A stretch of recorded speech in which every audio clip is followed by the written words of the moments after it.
Hello बच्चों, welcome back to the channel. मैं हूं द क्रिप्टिक सर और बेटा आज की वीडियो में हम बात करेंगे डिफरेंशिएशन एंड डेवलपमेंट के बारे में। तो चलिए शुरू करते हैं। देखो बेटा, डिफरेंशिएशन, डी डिफरेंशिएशन, री डिफरेंशिएशन, ये कुछ टर्म्स हैं जो आपको याद रखनी है और इसका मतलब क्या है वो समझते हैं। देखो बेटा, आपकी पास अगर हम प्लांट्स की बात करें तो वहाँ पे कुछ प्राइमरी मेरिस्टेम्स हैं, जैसे कि एपिकल मेरिस्टेम है और इंटरकैलरी मेरिस्टेम है। एपिकल में shoot apical meristem, root apical meristem आ जाती है। ठीक है, अब ये मेरिस्टेम्स जो होती हैं डिवाइड करती हैं, नई सेल्स बनाती हैं। अब वो जो नई सेल्स बन रही हैं उनके पास चॉइस है कि वो या तो डिवाइड करें या फिर वो डिफ्रेंशिएट कर जाए। ठीक है, तो डिफ्रेंशिएशन का मतलब क्या होता है बेटा? मैचुरेशन, या बोल सकते हो कोई स्पेशलाइजेशन ले लेना। ठीक है, स्पेशलाइज हो जाना किसी काम करने के लिए। उस टाइम पे क्या होता है, मेरिस्टेमेटिक सेल्स मैच्योर करती हैं, स्ट्रक्चरली एंड फंक्शनली स्पेशलाइज हो जाते हैं। बेसिकली मेरिस्टेमेटिक सेल्स जो हैं, वो जो नई नई सेल बनी हैं, वो अपनी डिवाइड करने की एबिलिटी को खो देती हैं, एक स्पेसिफिक स्ट्रक्चर ले लेती हैं, जिसकी वजह से वो एक स्पेसिफिक फंक्शन परफॉर्म कर पाती हैं। तभी हमने बोला कि वो स्ट्रक्चरली एंड फंक्शनली स्पेशलाइज्ड हो जाती हैं। ठीक है, और ऐसी टिश्यूज़ की सेल्स को आप परमानेंट टिश्यूज़ बोल देते हो, जिसमें आता है simple permanent tissues and complex permanent tissue. Simple में पैरेन्काइमा, कोलेनकाइमा, स्क्लेरेन्काइमा, कॉम्प्लेक्स में जाइलम एंड फ्लोएम। ठीक है, जैसे कि ट्रैकरी एलिमेंट जो होते हैं वो लूज़ करते हैं प्रोटोप्लाज्म को और डेवलप करते हैं थिक लिक्विफाइड सेल वॉल। ठीक है, अब आपको पता है ट्रैकिड्स जो हैं that are the components of xylem. Xylem का कंपोनेंट है, एक टाइम पे तो मेरिस्टेमेटिक सेल ही रहा होगा। तो वो मेरिस्टेमेटिक सेल जब उसको ट्रैकिड बनना है तो उस टाइम पर तो पहले तो उसने अपनी डिवाइड करने की एबिलिटी को खो दिया। उसके बाद उसने अपना सारा का सारा प्रोटोप्लाज्म लूज़ कर दिया और वॉल्स को थिक बना लिया। इसकी वजह से वो किस में कन्वर्ट हो गई बेटा? ट्रैकिड्स में कन्वर्ट हो गई। ठीक है, और वो उस स्ट्रक्चर को अटेन करा, उसकी वजह से वो वाटर को ट्रांसपोर्ट कर पा रही है। तो उसने पहले तो अपना एक स्ट्रक्चर अटेन करा है सबसे पहले, और स्ट्रक्चर की वजह से एक फंक्शन परफॉर्म कर पा रहा है वो सेल, है ना। तो that is the differentiation. Differentiation में क्या करते हो, सिंपली जो मेरिस्टेमेटिक टिश्यूज़ होती है, प्राइमरी मेरिस्टेम्स होती हैं, उसको मैच्योर करा जाता है, उसको मैच्योर करके परमानेंट टिश्यूज़ में कन्वर्ट किया जाता है। ठीक है, simple, that is differentiation. Differentiation के बाद जो दूसरा टर्म आता है बेटा, उसको आप बोलते हो डी डिफ्रेंसिएशन। डी का मतलब होता है जो भी चीज़ करी है उसको वापस से उल्टा कर दो। डी डिफ्रेंसिएशन में क्या होता है, परमानेंट टिश्यूज़ में कुछ सेल्स, कुछ में कौन आ जाता है बेटा, यूजुअली मोस्टली कौन आता है, पैरेन्काइमा। ठीक है, कुछ सेल्स, कुछ तरीके की परमानेंट टिश्यूज़ वापस से डिवाइडिंग एबिलिटी को गेन करती है। देखो, परमानेंट टिश्यूज़ के पास डिवाइड करने की एबिलिटी नहीं होती, लेकिन कुछ कंडीशंस में परमानेंट टिश्यूज़ की जो सेल्स होती हैं वो डिवाइडिंग एबिलिटी को रीगेन करती हैं। Living differentiated cells regains the capacity to divide, और क्या बना लेती है बेटा, सेकेंडरी मेरिस्टेम्स बना लेती हैं।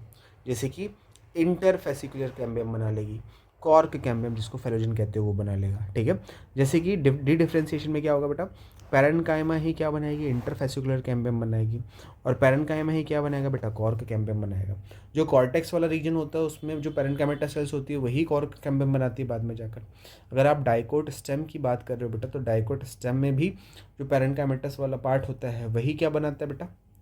अब आपने देखा है ना बेटा कि जाइलम फ्लोएम के बीच में इंट्राफेस्कुलर कैम्बियम होता है, लेकिन दो जाइलम्स के बीच में, दो वेस्कुलर बंडल्स के बीच में जो सेल्स हैं वो that is the medullary race. और मेडुलरी रेस की जो सेल्स हैं, या पिथ रेस उसके कहते हैं, उसकी सेल्स किसकी बनी है, पैरेन्काइमेटस, है ना, पैरेन्काइमा की बनी है। तो वो सेल्स जो होती हैं वो ही डी डिफ्रेंशिएट करती हैं और इंटरफेसिकुलर कैम्बियम बना लेती हैं। ठीक है, तो दैट इज़ डी डिफ्रेंसिएशन की परमानेंट टिश्यूज़ का डिवाइडिंग एबिलिटी को रिगेन करना और secondary meristems banana, that is D differentiation. उसके बाद बारी आती है बेटा री डिफ्रेंसिएशन की। री डिफ्रेंसिएशन क्या होता है, व्हाट इज री डिफ्रेंसिएशन? कि जो सेकेंडरी मेरिस्टेम्स होती हैं वो डिवाइड करे और उनसे बनी हुई सेल्स अपनी डिवाइडिंग एबिलिटी को लूज़ करे और एक परमानेंट स्ट्रक्चर अटेन कर ले। ठीक है, दैट इज़ री डिफ्रेंस, दोबारा से डिफ्रेंशिएट हो जाना। ठीक है, और री डिफ्रेंसिएशन तभी होगा जब डी डिफ्रेंसिएशन हुआ है पहले, है ना। तो यहाँ पर क्या होगा बेटा, इस री डिफ्रेंसिएशन की वजह से सेकेंडरी जाइलम बनता है, सेकेंडरी फ्लोएम बनता है, कॉर्क बनता है, सेकेंडरी कॉर्टेक्स बनता है, जिसको फैलो, जो नाम है, कॉर्क को फैलम बोलते हैं, सेकेंडरी कॉर्टेक्स को फैलोडर्म बोलते हैं। ये सब चीज़ें नाम ही याद रखने बेटा, कैसे बनता है क्या बनता है ये अब सिलेबस के बाहर है। ठीक है, आप सबको पता होगा। तो क्या है, हमने डिफ्रेंसिएशन का मतलब कि प्राइमरी मेरिस्टेम्स का परमानेंट टिश्यूज़ में कन्वर्ट हो जाना। डी डिफ्रेंसिएशन का मतलब होता है कि जो परमानेंट टिश्यूज़ है वो डिवाइडिंग एबिलिटी को वापस से रीगेन करें और सेकेंडरी मेरिस्टम्स बना लें। और फिर रीडिफरेंशिएशन का मतलब है कि सेकेंडरी मेरिस्टम से बनी हुई सेल्स दोबारा से डिफरेंशिएट हो और कुछ स्ट्रक्चर्स बनाएं, जैसे कि secondary xylem, secondary phloem, cork क्या, सेकेंडरी कॉर्टेक्स, ये सब चीज़ें बन जाती हैं। ठीक है, तो this is differentiation, dedifferentiation and redifferentiation. अब बेटा आगे बढ़ते हैं, व्हाट इज डेवलपमेंट। अब डेवलपमेंट बेटा दो चीज़ों से मिलकर बना है, एक है ग्रोथ और दूसरा डिफरेंशिएशन। दोनों ही डेवलपमेंट का पार्ट होते हैं। ग्रोथ हमने पढ़ लिया, डिफरेंशिएशन भी हमने पढ़ लिया। ठीक है, लेकिन डेवलपमेंट एक्चुअल में है क्या, कि इसकी डेफिनेशन पे अगर जाएं, all changes occurring during the life cycle of a plant from seed germination to senescence. अगर हम विद रिस्पेक्ट टू प्लांट की बात करें तो प्लांट के जन्म से लेकर स्टार्टिंग, मतलब कहाँ से हो रही है उसकी स्टार्टिंग, सीड जर्मिनेशन से, सीड जर्मिनेशन से लेकर सेनेसेंस तक या डेथ तक जितने भी उसके बीच में इवेंट्स आते हैं उन सभी को कलेक्टिवली क्या बोलते हो आप, डेवलपमेंट बोलते हो। ठीक है जैसे सबसे पहले क्या हो रहा है, वो ऑर्गेनिज्म जो है वो बन रहा है, फॉर्मेशन हो रहा है। फॉर्मेशन के बाद क्या होती है, ग्रोथ होती है। अब ग्रोथ किस वजह से हो रही है, क्योंकि एनाबॉलिक एक्टिविटीज़ कैटाबॉलिज्म से ज़्यादा है, बनने वाली एक्टिविटीज़ ज़्यादा है, कैटाबॉलिक एक्टिविटीज़ कम है। ठीक है, उसके बाद क्या होता है, डिफरेंशिएशन होता है। ग्रोथ के बाद डिफरेंशिएशन होगी क्योंकि स्पेसिफिक काम करना चालू करेगा। उसके बाद मैचुरेशन आएगी बॉडी में, इसकी वजह से क्या कर पाएगा, वो रिप्रोडक्शन कर पाएगा। रिप्रोडक्शन करेगा तो बेटा अब नेक्स्ट जनरेशन प्रोड्यूस करेगा जो स्टार्टिंग से फॉर्मेशन से स्टार्ट होगी। रिप्रोडक्शन करने के बाद सेनेसेंस आएगा। सेनेसेंस क्यों आ रहा है, क्योंकि कैटाबॉलिक एक्टिविटीज़ एनाबॉलिज्म से ज़्यादा है। सेनेसेंस मतलब बुढ़ापा आता है और अल्टीमेटली क्या हो जाती है बेटा, डेथ हो जाती है। तो दैट इज डेवलपमेंट। बना, ग्रो करा, डिफ्रेंशिएट करा, मैच्योर करा, रिप्रोड्यूस करा, बुढ़ा हुआ, मर गया, दैट इज डेवलपमेंट। ठीक है, अब बेटा अगर हम प्लांट की बात करें तो सीड है स्टार्टिंग में, सीड को जर्मिनेट कराया तो क्या बना, सीडलिंग बना, एक छोटा सा प्लांट बना। ठीक है, अब उस वो कौन सी स्टेज में है, अपनी जुवेनाइल स्टेज या वेजिटेटिव स्टेज में है, जिसमें कि उसमें सिर्फ रूट, स्टेम, लीफ देखने को मिल रही है। उसके बाद उसमें मैच्योरेशन होने लगा तो वो रिप्रोडक्टिव फेज में एंटर करा, जिसमें उसके पास क्या आ गई, फ्लावरिंग आ गई। उसने रिप्रोड्यूस करा, रिप्रोड्यूस करके हो सकता है कि वो दोबारा से अपनी आगे की जनरेशन बनाएगा रिप्रोड्यूस करके, तो क्या बनाएगा बेटा, यहाँ से सीड बनाएगा, तो दोबारा से सीड जर्मिनेशन वाला पूरा प्रोसेस स्टार्ट होगा। अब इस प्लांट ने, इस पर्टिकुलर ऑर्गेनिज्म ने क्या कर लिया है, रिप्रोड्यूस कर लिया है।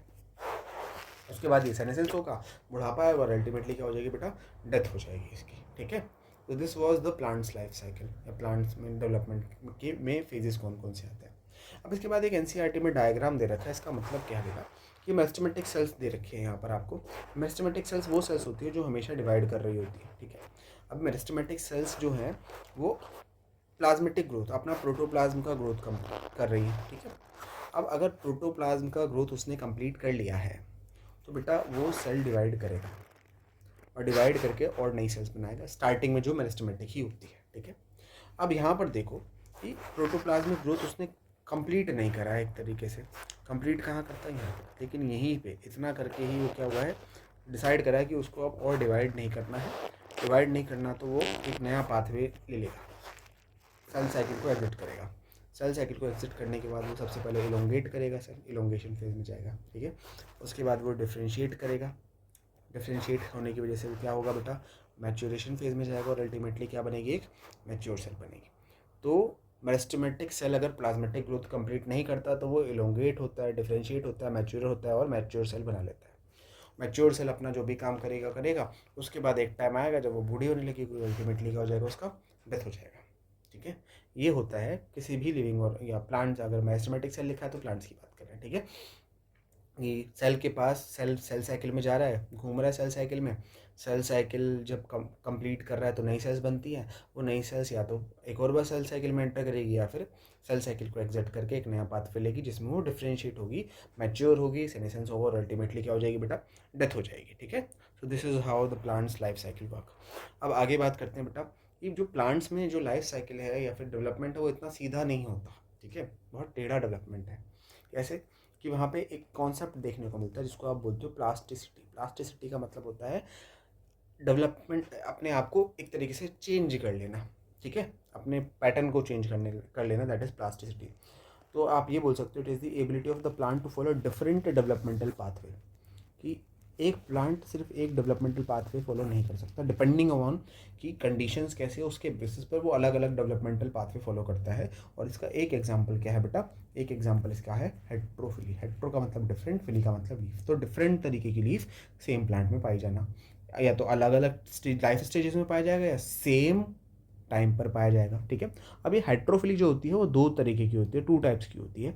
सबसे पहली जो हेट्रोफिली है that is the developmental heterophylly, और दूसरी होती है एनवायरमेंटल हेट्रोफिली, ठीक है। अब डेवलपमेंटल हेट्रोफिली इस वजह से है, developmental heterophylly different life stages की बात कर रहे हैं। तो आप एनवायरमेंटल हेट्रोफिली बोलोगे तो आप ये बोलोगे कि एनवायरमेंट की बात कर रहे हैं। तो अलग अलग प्रकार के डेवलपमेंटल में अलग अलग प्रकार की लीव दिख रही हैं क्योंकि लाइफ स्टेज अलग अलग है, ठीक है। एनवायरमेंट में अलग अलग प्रकार की लीव दिख रही है क्योंकि एनवायरमेंट अलग अलग मिला हुआ है, ठीक है। यहाँ पर अगर हम समझें तो यहाँ पे डिफरेंट लीफ है डिफरेंट स्टेजेस ऑफ लाइफ। जब वो प्लांट बच्चा है तो लीफ अलग तरीके की है, थोड़ा जुवेनाइल और बड़ा हुआ लीफ अलग हो गई, थोड़ा अडल्ट हुआ लीफ अलग हो गई, रिप्रोडक्टिव फेज में पहुंचा तो लीफ का शेप अलग हो गया, ठीक है।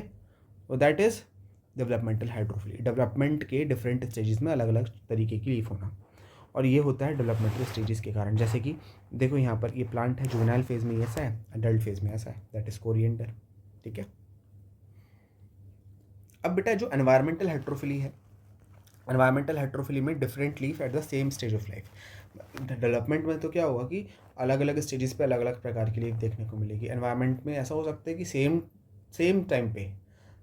टाइम पर दो डिफरेंट तरीके की लीफ मिले, और ये किस वजह से हो रहा है बेटा, एनवायरमेंटल इन्फ्लुएंस की वजह से। अब देखो यहाँ पर कि प्लांट का वो पार्ट जो हवा में है, टेरेस्ट्रियल ज़मीन पे है, उसको आप बोल सकते हो कि उसमें लीफ ऐसी दिख रही है, लेकिन जो वाटर के अंदर है उसमें लीफ ऐसी दिख रही है। अगर वो प्लांट आधा पानी के अंदर है आधा पानी के बाहर है, जो पार्ट पानी के बाहर है उसमें टेरेस्ट्रियल हैबिटेट वाला लीफ दिखेगा, और जो पार्ट पानी के अंदर है उसमें एक्वाटिक या वाटर हैबिटेट वाला लीफ दिखेगा। तो सेम प्लांट पे सेम टाइम पर दो डिफरेंट तरीके की लीफ दिखना because of environmental factors is called environmental heterophylly. लेकिन एक प्लांट की डिफरेंट स्टेजेस में अलग अलग तरीके की लीफ दिखना because of developmental stages is called developmental heterophylly. अब डेवलपमेंटल हेट्रोफिली के एग्जाम्पल 3 है बेटा, कॉटन, कोरिएंडर एंड लार्कस्पुर। और एनवायरमेंटल हेट्रोफिली का एक एग्जांपल आपको याद रखना है, दैट इज बटरकप, जिसको दूसरी साइंटिफिक टर्म्स में बोला जाता है रेननक्यूलस, ठीक है। ये चीज़ याद रखनी है, बहुत इंपॉर्टेंट है ये वाला, ठीक है। अब बेटा अगर आगे बढ़े तो फैक्टर्स अफेक्टिंग डेवलपमेंट को क्या क्या फैक्टर्स अफेक्ट करते हैं। तो बेटा डेवलपमेंट तो दो चीज़ों से मिलकर बना है ना, कौन कौन सी थी यहाँ पे, ग्रोथ प्लस डिफ्रेंसिएशन। ग्रोथ को अफेक्ट करने वाले फैक्टर्स आपने अभी लास्ट क्लास में देखे हैं ना, कौन कौन से फैक्टर्स अफेक्ट कर रहे थे। तो वहाँ पे तो हमने ज़्यादातर एक्सटर्नल फैक्टर्स की बात करी थी। तो एक्सटर्नल फैक्टर्स कौन कौन से थे बेटा, वाटर अफेक्ट करता था, हाँ। ऑक्सीजन अफेक्ट करता था, हाँ। न्यूट्रिएंट्स, हाँ। टेम्परेचर, हाँ। लाइट, हाँ। तो ये सारे तो वही फैक्टर्स हैं जो बेटा ग्रोथ को अफेक्ट कर रहे थे। तो अगर ये फैक्टर्स ग्रोथ को अफेक्ट करते हैं तो डेवलपमेंट को भी अफेक्ट करने चाहिए, ठीक है। दूसरा क्या है बेटा, इंटरनल फैक्टर्स। अब इंटरनल फैक्टर्स दो तरीके के होते हैं, एक वो जो इंट्रा सेलुलर होते हैं मतलब सेल के अंदर हैं, और वो दूसरे जो एक्स्ट्रा सेलुलर होते हैं मतलब जो सेल के बाहर है, ठीक है। अभी जो इंट्रा सेलुलर है उसमें क्या आएगा बेटा, डीएनए ही तो है सेल के अंदर जो कंट्रोल करेगा कि डेवलपमेंट कैसा होना है ना। और जो सेल के बाहर है वो क्या है बेटा, वो होते हैं plant growth regulators. Plant growth regulators determine करते हैं कि ग्रोथ कैसे होनी है। तो those are extracellular factors that influence the growth, ठीक है। तो बेटा इस वाली लेक्चर में, इस वाली वीडियो में इतना ही। आई होप आपको ये लेक्चर पसंद आया होगा, समझ में आया होगा। अगर आपको ये लेक्चर समझ में आया, पसंद आया तो वीडियो को लाइक करना, चैनल को सब्सक्राइब करना, और बेटा शेयर भी कर देना अपने दोस्तों के साथ, ठीक है। अब हम मिलेंगे आपको नेक्स्ट वीडियो में, तब तक के लिए आप हंसते रहिए, मुस्कुराते रहिए, पढ़ते रहिए। Thank you and bye bye.